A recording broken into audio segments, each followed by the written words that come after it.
Critics always hate the films we think are great, but only one appreciates them all. He saves us every day, he keeps the trolls at bay, though he may be a shade delusional. The shelter of his mouth is moist, he will not give you any choice. Agree with him or else, because he is the film defender.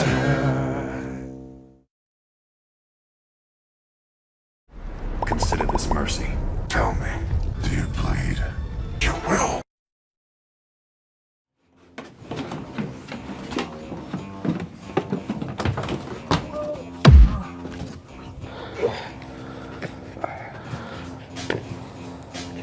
I don't think anybody's on. Let's go.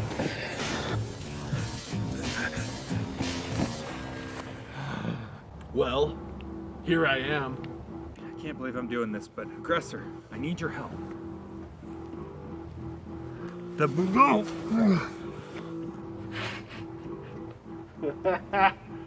Really? A banana peel? Well, it worked, didn't it? Touche.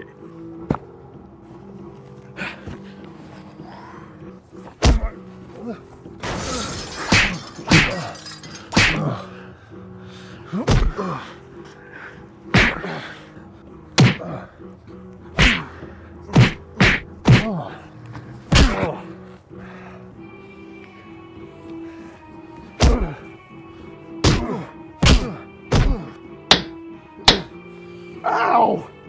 Do not pick a fight with this guy. Stay down! If I wanted it, you'd be dead already. Because this is my YouTube channel. That's all about the defender. Look, it's not my fault you decided to become.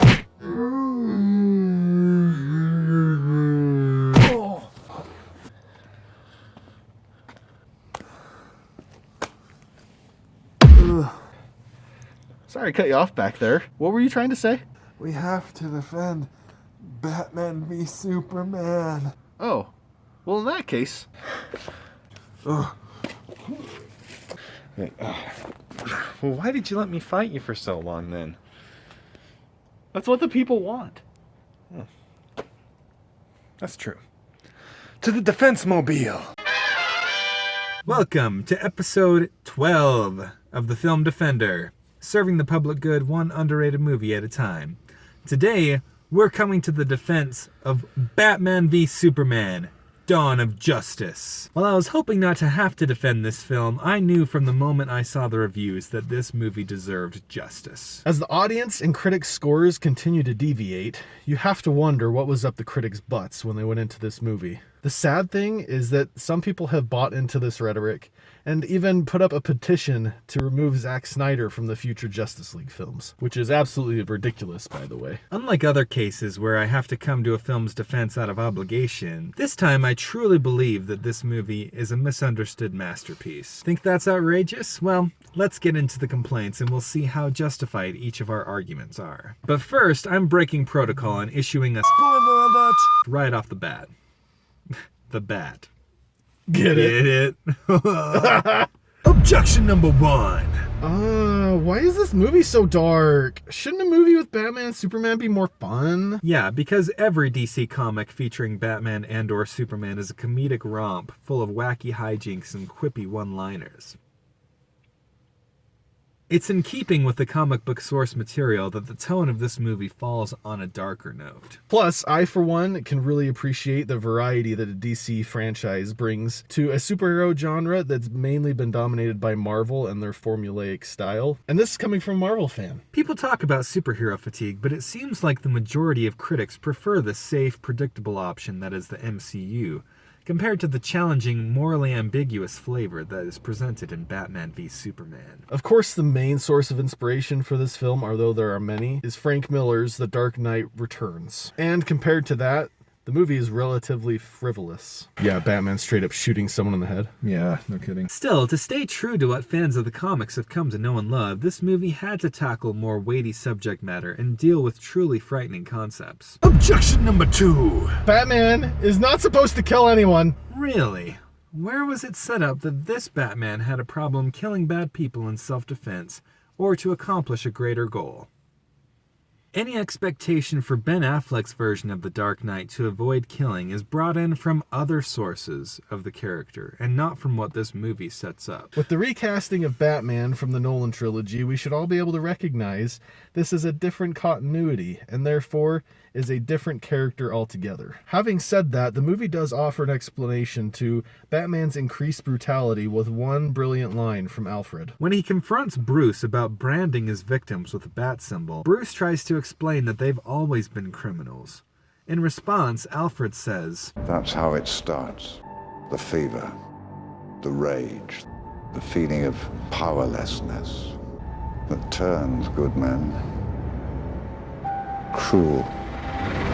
Perhaps he's already compromised his morals and given in to his fury by accepting loss of life as a necessary evil of vigilantism. We have seen that Jason Todd, or some version of Robin, has presumably been murdered by the Joker. So there's also the possibility that he's finally given up on trying to take the high road with dangerous criminals in Gotham. He's definitely jaded after 20 years of fighting for Gotham's soul with really nothing to show for it except a bunch of dead friends. Either way, the Batman portrayed in this movie is not the character from the comics or any previous movies, and nor should he be. I think we may see a less violent version of Batman in future movies, thanks to Superman's positive influence, but for this movie, I'm perfectly fine with the Batman we have. Yeah, what's the problem with evolution of a character? Let him grow. He goes from not killing to not killing again. Let it happen. Yeah. Objection number 3. Jesse Eisenberg does a terrible job as Lex Luthor. If by terrible you mean great, then I agree with you. People are always a bit divided whenever there's a larger-than-life performance. Half will always try to claim it as over-the-top and unintentionally comedic, while the other half will see the craft and skill that goes into making such a performance work. Unlike previous Batman villains where their eccentricities got the better of them, like Joker, Penguin, Riddler, Two-Face, Mr. Freeze, Poison Ivy, all the above, really. Jesse Eisenberg taps into the Heath Ledger type of villainy here, rather than the Jim Carrey or Jack Nicholson style. The difference is that Jesse Eisenberg is legitimately unnerving as the scatological billionaire/genius, and his proneness to go for the throat without hesitation makes him a far more menacing version of Lex Luthor than we've ever seen on screen. He's obsessed with power, particularly given his apparent communication with some new gods that may be teased in this film, which sells me completely on his beef with Superman. Not only that, but his dialogue is expertly written. I wish I could get a copy of the script and just pour over his fascinating mythical anecdotes and symbolic hints of what's to come. His final scene with Batman is particularly creepy, as he gloats about Superman's death and uses it as a harbinger of doom for humanity. He delivers so many nuances that it really annoys me when others can't appreciate the attention of detail that Jesse Eisenberg brings to this role. Objection number 4. Ugh, there are too many storylines to follow. Shouldn't it just be about their fight? There are 2 storylines to follow, actually. Batman's and Superman's. Lex Luthor is what ties them both together, but that's really all you need to worry about. Unlike some superhero movies, where the actions of the main characters have little to no effect on the world around them, here the events of Man of Steel actually influence what has happened to the characters in this story. This script is all about symmetry, from the 2 main heroes to the structure of the film itself, beginning and ending with a funeral, for example. The story isn't just about who can win in a fight, but the V in the title, which is also symmetrical by the way, serves as a comparison tool as well. I'll get into that more later, but there's a reason that Lex pits these 2 heroes against each other. In retrospect, Luthor's line, I love bringing people together, is also darkly and intentionally ironic. Anyway, the story itself may be complicated, but it has so much depth that can so easily be missed if you're not willing to delve into it. I personally appreciate complexity in a screenplay, and I've gotten more out of this film each time I've seen it. Objection number 5. What's with all the dream sequences? I don't understand them. The dream sequences are a brilliant way of immersing us in the dark, twisted mind of Bruce Wayne. These horrific visions are critical to understanding why he's so tortured, as well as why he ultimately turns on the Man of Steel later on. He was powerless to save his mother and his father as a child. But since then, he's taken control of his own destiny, and he's become the embodiment of fear itself, Batman. However, as he later admits to Clark Kent, if he wanted to, could burn the whole place down. There wouldn't be a damn thing we could do to stop it. This feeling is intensified when Batman is shown a horrifying vision of the future from a time-traveling Barry Allen. In this vision, Superman is a brutal enforcer of an unknown ruler who's branded the ruins of Metropolis with his symbol, the Omega. During a failed attempt to obtain kryptonite, Batman is ambushed by Superman's personal soldiers, while winged parademons descend upon the battle. After losing the fight, a chained-up Batman watches in horror as Superman ruthlessly cuts the two prisoners on either side of Bruce in half, before unmasking the Dark Knight and hurling his fist into his chest. Seeing Superman as evil is a chilling moment, and one that really highlights how dangerous he could be if something happened to change his allegiance. After seeing that, I can absolutely understand why an already paranoid Bruce would be pushed over the edge. Objection number 6. Why does Batman care about Superman's stupid mom? I'm still surprised when people don't get this part of the story. Why did hearing that he has to save Martha have a profound impact on Bruce Wayne? Maybe because his mother's name is also Martha, and he's been haunted for decades about his inability to save her. This obviously would strike a nerve with Bruce, and I think the fact that their mothers share a name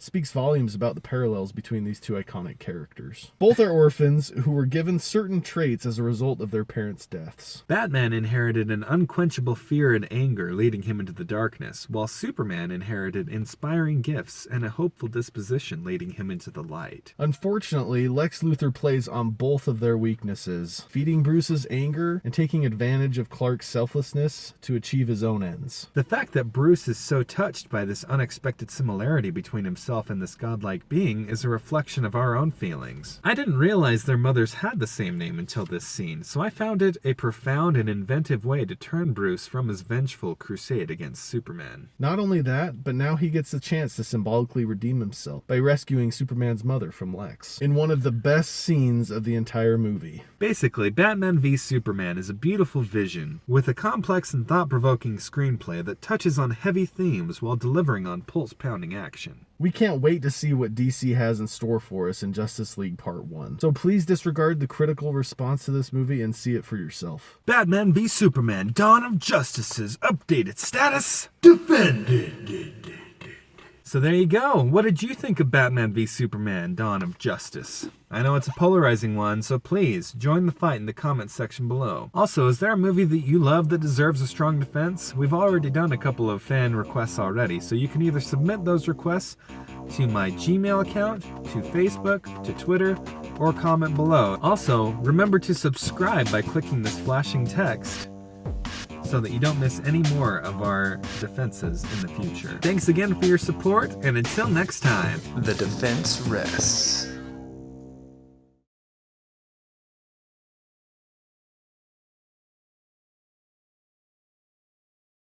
And then I just lay on the ground. And then sit there for a while and groan and be like, ugh, ugh. Or something. Okay. You have to do it exactly like that, because that was gold. Oh, jeez. You're breaking all kinds of stuff. Yeah, this is why I handle all the tech. There you go. Been spent most our lives living in this paradise. You have to wonder what was up the critics' butts when they went into this movie.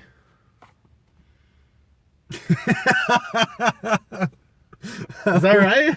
No, that was perfect, but the way that you say that, and then you put the paper in front of your face. Mountain Dew. Start paying us, Mountain Dew. Seriously. I would appreciate it. Even if you don't pay us, just give us free Mountain Dew. Just Mountain Dew is all we want. Yeah. Pretty easy to please.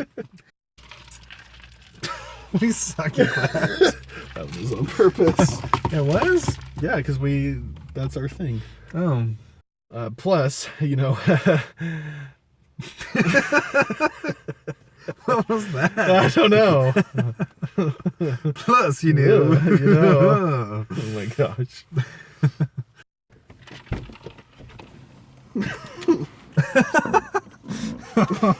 Oh, man.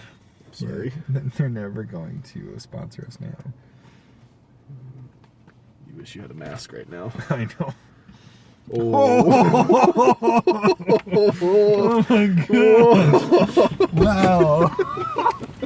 You gotta be kidding me. Don't close it. I'm not closing it. That's gonna make it blooper. Of course, the main source of inspiration.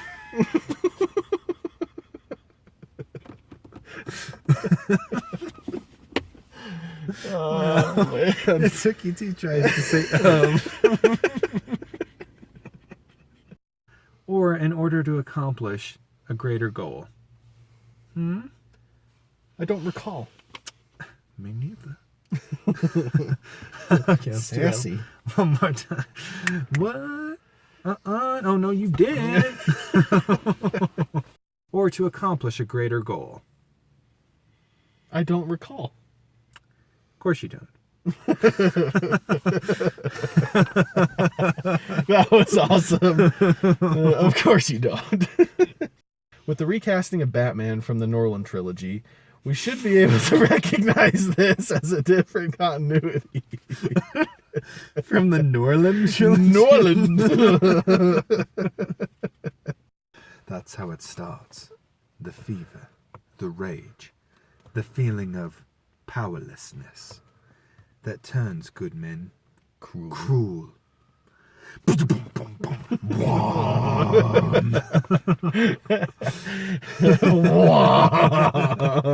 I think we may see a less violent Batman in future movies thanks to stupid man. Stupid man. That's awesome. Stupid man. Thanks to stupid man's influence. Late shite shenanigans is what I was trying to say. Late night shenanigans. Late shite shenanigans. Late shite shenanigans. Eccentricities. Eccentricities. Okay, I'm glad I asked. Unlike previous Batman villains, where the